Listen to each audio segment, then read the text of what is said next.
अस्सलाम वालेकुम students. Welcome to lecture number 22 of digital logic and design CS 302। Last lecture के अंदर हमने एडवांस बुलियन एक्सप्रेशन लैंग्वेज का टॉपिक स्टार्ट किया था और आज हम ये देखेंगे कि इस लैंग्वेज के अंदर हम क्वाड 1 ऑफ 4 मल्टीप्लेक्सर किस तरीके से इंप्लीमेंट कर सकते हैं।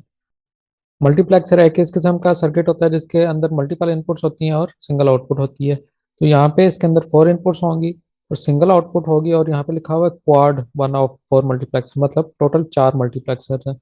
तो अगर देखा जाए तो 4 मल्टीप्लेक्सर की 4 इनपुट्स मतलब टोटल 16 इनपुट्स बनती हैं और 4 आउटपुट्स बनती हैं। तो इसका ट्रुथ टेबल यहाँ पे गिवन है। इसके अंदर आप देख सकते हैं कि ये इसकी आउटपुट्स हैं जो कि हमारे पास आएंगी। तो एक्चुअल में ये इस तरीके से है कि हमारे पास जो डाटा इनपुट पे अवेलेबल होगा वो हमारे पास आउटपुट पे आ रहा होगा। मतलब जो मल्टीप्लेक्सर का सर्किट होता है वो कुछ इस तरीके से होता है कि यहाँ पे हमारे पास 4 इनपुट्स होती हैं और सिंगल आउटपुट होती है और इसके साथ 2 सेलेक्ट लाइन्स होती हैं जो कि यहाँ पे लिखा हुआ है।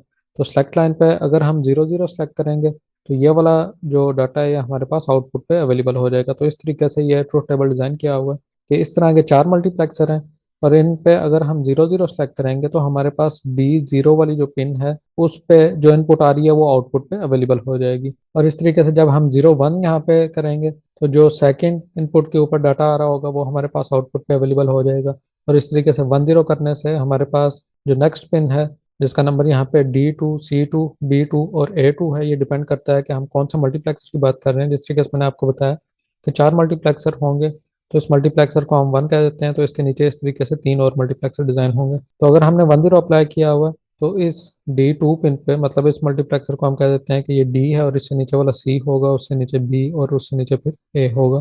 तो D2 पिन पे जो भी डाटा आ रहा होगा वो हमारे पास आउटपुट पे आ जाएगा। और इस तरीके से अगर हम सेलेक्ट लाइन पे 1 1 अप्लाई कर दें तो D3 पिन पे जो डाटा आ रहा होगा वो हमारे पास आउटपुट पे आ जाएगा। ये जितने भी मल्टीप्लेक्सर हैं इनकी सेलेक्ट लाइन कॉमन ही होगी। मतलब अगर हम किसी एक मल्टीप्लेक्सर पे 0 0 अप्लाई कर रहे हैं तो बाकी जितने मल्टीप्लेक्सर हैं उन पे भी ये सेलेक्ट लाइन पे 0 0 ही अप्लाई होगा। तो यहाँ पे अगर हम देखें तो सबसे पहले MUX लिखा हुआ है, मतलब मल्टीप्लेक्सर है। हम अपनी मर्जी से कोई भी नाम रख सकते हैं। यहाँ पे जो डिवाइस हमने प्रोग्राम करनी होती है उसके रेलिवेंट नाम लिखना होता है। तो मल्टीप्लेक्सर भी लिख सकते हैं यहाँ पे, या मक्स भी लिख सकते हैं, या इस किस्म का कोई भी नाम मतलब क्वाड मल्टीप्लेक्सर भी लिख सकते हैं।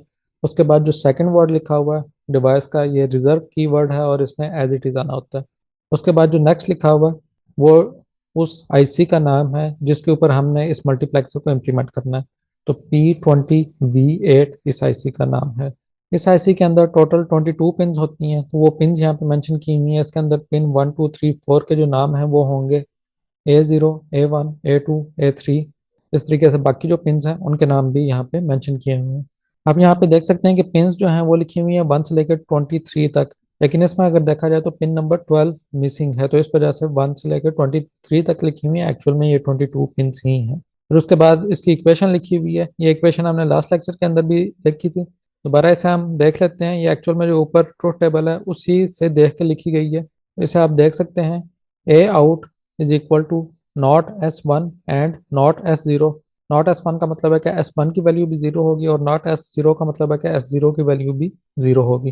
तो जब इन दोनों की वैल्यू 0 0 होगी तो हमारे पास जो आउटपुट सेलेक्ट होगी वो A0 होगी, मतलब ये फर्स्ट। इस तरीके से उसके बाद जब S1 की वैल्यू 0 होगी और S0 की वैल्यू 1 होगी तो उस केस के अंदर हमारे पास A1 आउटपुट आ रही होगी। यहाँ पे आप देख सकते हैं A1 और इसके साथ S0 की वैल्यू 1 है और S1 की वैल्यू 0 है। इस तरीके से पहले जो A वाला कॉलम है उसकी आउटपुट यहाँ पे लिखी हुई है। इसी पैटर्न को फॉलो करते हुए B वाले कॉलम की, C वाले कॉलम की और उसके बाद D वाले कॉलम की आउटपुट यहाँ पे मेंशन की हुई है। उसके बाद नेक्स्ट मेंशन किया हुआ है टेस्ट वेक्टर को और साथ ट्रूथ टेबल भी गिवन है।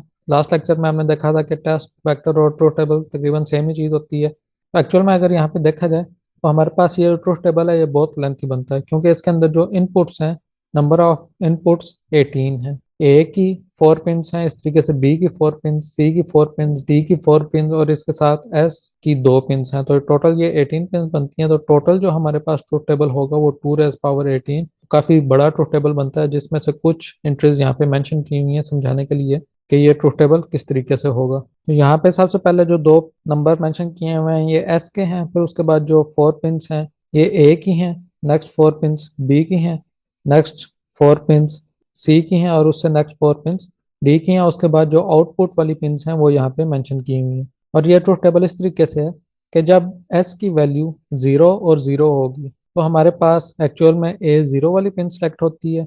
इस तरीके से B0 की पिन मतलब ये वाली सेलेक्ट होगी, उसके बाद C0 वाली पिन सेलेक्ट होगी और D0 वाली पिन सेलेक्ट होगी। तो ऊपर ये नंबर लिखे हुए हैं, उसके नीचे पिन्स हैं, मतलब A0 वाली ये पिन है, उसके बाद A1 वाली ये है, इस तरीके से A2 A3 B0 की ये कंप्लीट लाइन है और आगे इस तरीके से मेंशन किया हुआ है। तो 0 पिन हमारे पास मेंशन होनी है, तो उसके अंदर A की वैल्यू 1 आ रही है, इस तरीके से B0 की वैल्यू 0 है, C0 की वैल्यू 0 है और D0 की वैल्यू 0 है। तो हमारे पास जो आउटपुट आएगी वो होगी 1 0 0 0। तो वो आप देख सकते हैं कि इस आउटपुट में मेंशन किया हुआ। इस तरीके से जब S0 की वैल्यू 0 होगी और S1 की वैल्यू 1 होगी तो हमारे पास पिन नंबर 1 सेलेक्ट होगी, क्योंकि ये 1 की बाइनरी बनती है। तो 1 नंबर पिन A की 0 है, B की 1 है, C की आप यहाँ से देख सकते हैं 0 है और इस तरीके से D की पिन नंबर 1 ये भी 0 है। तो हमारे पास आउटपुट आएगी 0 1 0 0। वो इस जगह पे मेंशन की हुई है और इसी तरीके से कंप्लीट ट्रूथ टेबल गिवन है। एक और लाइन इसमें देख लेते हैं, ये लास्ट वाली लाइन, इसमें S0 की वैल्यू भी 1 है और S1 की वैल्यू भी 1 है, जो कि 3 की बाइनरी बनती है। तो हमारे पास A की पिन 3 सेलेक्ट होगी, B की पिन 3 सेलेक्ट होगी, C की पिन 3 सेलेक्ट होगी और D की पिन 3 सेलेक्ट होगी। तो ये जो वैल्यू है हमारे पास ये बनेगी 0 1 1 1। तो वो इस जगह पे मेंशन किया हुआ है।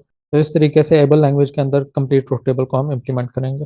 तो फिर आगे क्वाड मक्स की इम्प्लीमेंटेशन को डिफाइन किया हुआ है कि अगर हमने इसको इम्प्लीमेंट करना है तो मिनिमम हमें 22 पिंस रिक्वायर्ड हैं। तो कोई भी ऐसी आईसी जिसकी पिंस 22 से कम होंगी उसके ऊपर हम इसको कॉन्फ़िगर नहीं कर सकते। हमारे पास 22 पिंस लाजमी होनी चाहिए उस आईसी की। और आगे ये फिर उसका सर्किट दिखाया हुआ है जो ट्रूथ टेबल के थ्रू डिजाइन किया जाएगा। नेक्स्ट टॉपिक है फिर सिक्वेंशियल सर्किट्स का। अभी तक जो सर्किट हम देखते आए हैं वो कॉम्बिनेशनल सर्किट्स थे। कॉम्बिनेशनल सर्किट इस किस्म के सर्किट होते हैं जिसके अंदर कोई स्टोरेज एलिमेंट मौजूद नहीं होता, मतलब डाटा को हम स्टोर नहीं कर सकते। सिक्वेंशियल सर्किट इस किस्म के सर्किट को कहा जाता है जिसके अंदर स्टोरेज एलिमेंट मौजूद होता है और हम डाटा को स्टोर कर सकते हैं। तो डिजिटल लॉजिक के अंदर बहुत से ऐसे सर्किट होते हैं जिसके अंदर हमें स्टोरेज की रिक्वायरमेंट होती है। फॉर एग्जांपल अगर कोई एएलयू का सर्किट है तो उसके अंदर डिफरेंट ऑपरेशन परफॉर्म करने हैं। ये अर्थमेटिक ऑपरेशन भी हो सकते हैं, लॉजिकल ऑपरेशन भी हो सकते हैं। तो जब भी हम कोई ऑपरेशन परफॉर्म करते हैं तो उसका रिजल्ट हमने स्टोर करना होता है, तो उसके लिए हमें कोई ना कोई स्टोरेज एलिमेंट लाजमी रिक्वायर्ड होगा। इसी तरीके से अगर हमने डाटा कन्वर्ट करना है पैरेलल से सीरियल के अंदर, तो पैरेलल बिट्स हमारे पास 8 बिट्स आ रही होती हैं इकट्ठी, और उसको जब हम सीरियल में कन्वर्ट करते हैं तो एक वक्त के अंदर एक बिट हमारे पास आउटपुट पे आ जाती है। तो जब हम दूसरी बिट को आउटपुट पे लेके जाएंगे तो पहले वाली बिट हमारे पास लॉस्ट हो जाएगी। तो उसको स्टोर करने के लिए कोई ना कोई स्टोरेज एलिमेंट होना चाहिए। इस तरीके से यहाँ पे फिर काउंटर की एग्जांपल दी हुई है कि काउंटर के अंदर भी स्टोरेज एलिमेंट होता है जिसकी वजह से नेक्स्ट वैल्यू जनरेट होती है। तो सिक्वेंशियल सर्किट में हमारे पास यही होता है कि एक्चुअल में कॉम्बिनेशनल सर्किट्स ही होते हैं, लेकिन इसके साथ हम स्टोरेज एलिमेंट लगा देते हैं। तो जो हमारे पास बिल्कुल बेसिक स्टोरेज एलिमेंट है उन्हें लैचेस और फ्लिप फ्लॉप कहा जाता है। तो नेक्स्ट टॉपिक इसी के रिलेटेड है। लैच एक टेम्परेरी स्टोरेज डिवाइस है जिसकी दो स्टेबल स्टेट्स हैं। यहाँ पे स्टेबल स्टेट से मुराद ये है कि जो डाटा हम इसके अंदर स्टोर करेंगे वो स्टोर रहेगा जब तक हम खुद उस डाटा को चेंज नहीं करते। मतलब अगर हमने डाटा स्टोर किया हुआ है 0 तो वो 0 ही रहेगा जब तक हम कोई न्यू इनपुट इस पर अप्लाई नहीं करेंगे। तो इस किस्म के आउटपुट को स्टेबल आउटपुट कहा जाता है। और इस डिवाइस की दो स्टेबल आउटपुट्स होती हैं जिन्हें हम क्यू और क्यू बार कहते हैं। तो यहाँ पे आप देख लें, एक वैल्यू क्यू है तो क्यू के अंदर अगर 0 वैल्यू है तो क्यू बार के अंदर उसके अपोजिट मतलब 1 वैल्यू होगी। इस तरीके से अगर क्यू में 1 होगी तो क्यू बार में 0 वैल्यू होगी। दो आउटपुट्स हैं और इसी तरीके से इसकी दो इनपुट्स होती हैं जिन इनपुट्स को हम एस और आर कहते हैं। नेक्स्ट फिर इसी सर्किट को डिस्कस किया हुआ है the NAND gate base S R latch. इसके अंदर S stand for set and R stand for reset, और ये इसका सर्किट दिया हुआ है।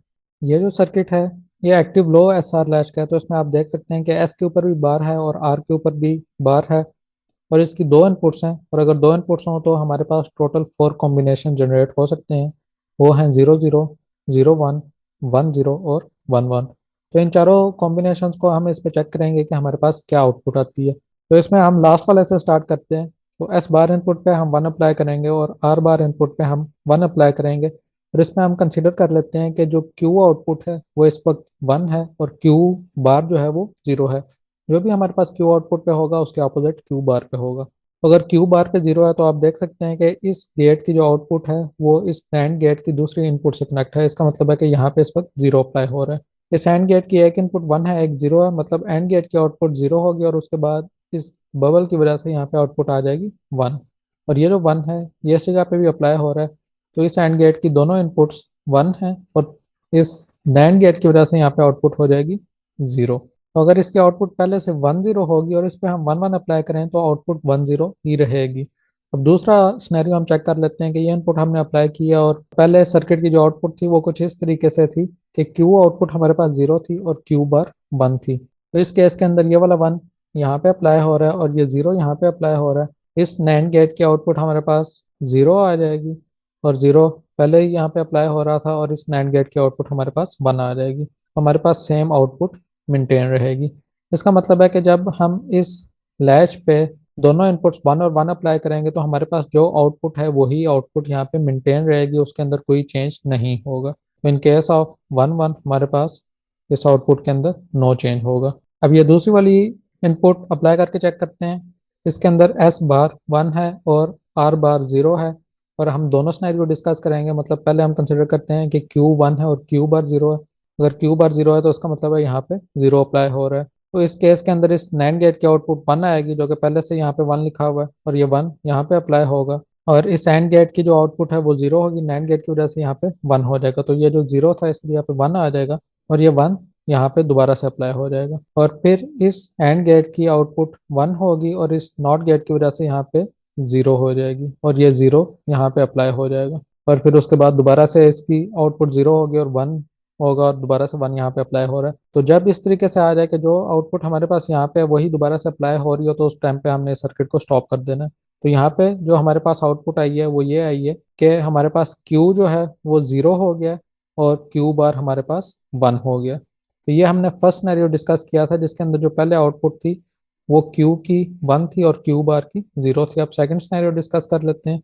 मतलब Q आउटपुट हमारे पास 0 है और Q बार 1 है और अगर इस तरीके से है तो ये 1 यहाँ पे अप्लाई हो रहा है और ये जो 0 है ये यहाँ पे भी अप्लाई हो रहा है।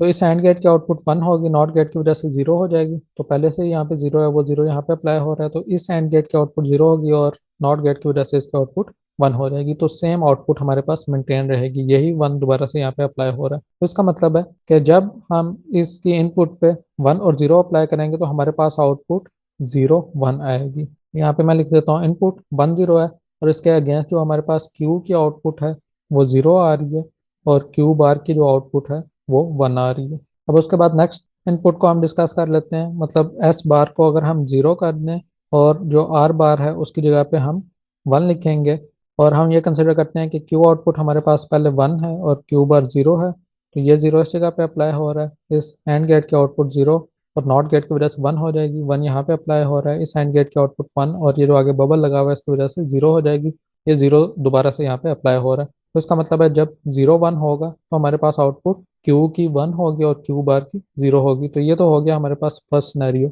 सेकंड सिनेरियो हम डिस्कस कर लेते हैं कि Q की जो आउटपुट थी वो पहले 0 थी और Q बार की 1 थी। तो इस केस के अंदर ये जो 1 है ये इस जगह पे भी आ रहा है। इस एंड गेट की आउटपुट 0 होगी, नॉट गेट की वजह से यहाँ पे 1 आ जाएगा। मतलब ये जो 0 है ये चेंज होकर 1 हो जाएगा, फिर 1 इस जगह पे अप्लाई होगा।